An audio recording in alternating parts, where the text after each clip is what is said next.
By the power of Grayskull, I have the power to play Masters of the Universe, He-Man, Power of Grayskull.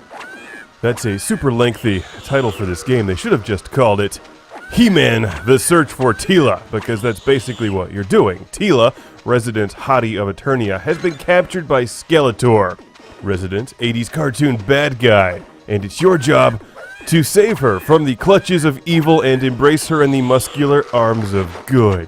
And you've got to do it quickly before all of the 80s bad guys unionize, because it's one thing to fight Skeletor, it's another to fight Skeletor, Mumra, Cobra Commander, and Megatron all at the same time. That's a pain in the ass. I have a shower!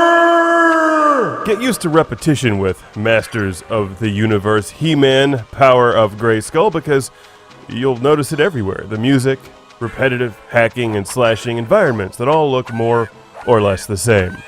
This is a 2002 release for the Game Boy Advance, and even with its repetitious shortcomings, it's actually not too bad if you can find it for a couple bucks if you're a fan of He-Man. But it's not 80s He-Man, it's like early 2000s anime-styled He-Man. It looks like they rebooted the series in comic book form around 2002.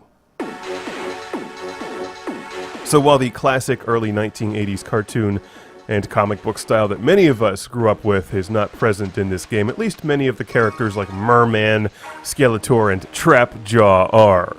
And I love the noises that Merman makes when you hit him.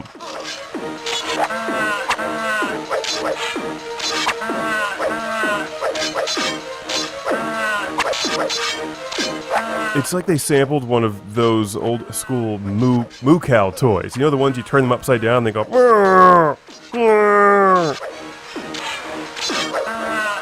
So what can I say about this game? For an early 2000s portable handheld game on the Game Boy Advance, it's relatively enjoyable. If you're a fan of He-Man, it's actually a good-looking game on the Game Boy Advance. It plays fairly well. The jumping is kind of awkward at times. I have a flower! It's purple. As you can see here, it fills the screen nicely on the Game Boy Advance. It's not a very complicated game. You just hack and slash your way through the levels, which can be fairly lengthy at times. You can run, you can block, and occasionally you'll have to fight some old-school He-Man bad guys. Thankfully, Orko is here to give you some emotional support, and you'll find other friends like Man-at-Arms and Battlecat around too. The fact is, I can only recommend this game on one condition. While it's not awful, it's really only for those of you who are fans of He-Man, who don't mind dropping $2 on a mediocre action game for your Game Boy Advance to kill a few hours on a flight or a train ride. Do not spend more than $5 on this game. It's not that good, and I would go less than that, maybe $2. I think I got mine for $2.50. Woohoo. I like cell phone towers! They give me reception, baby.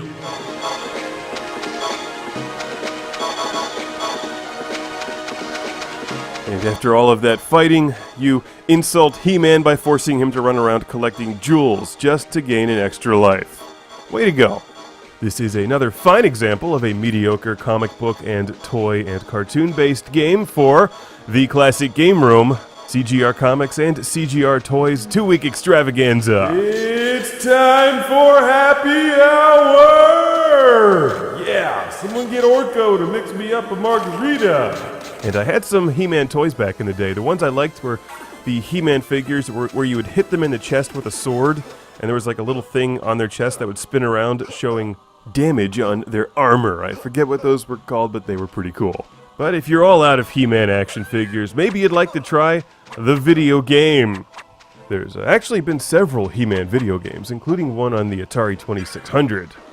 But this is Masters of the Universe, He-Man, Power of Grayskull for the Game Boy Advance. These grapes are sour!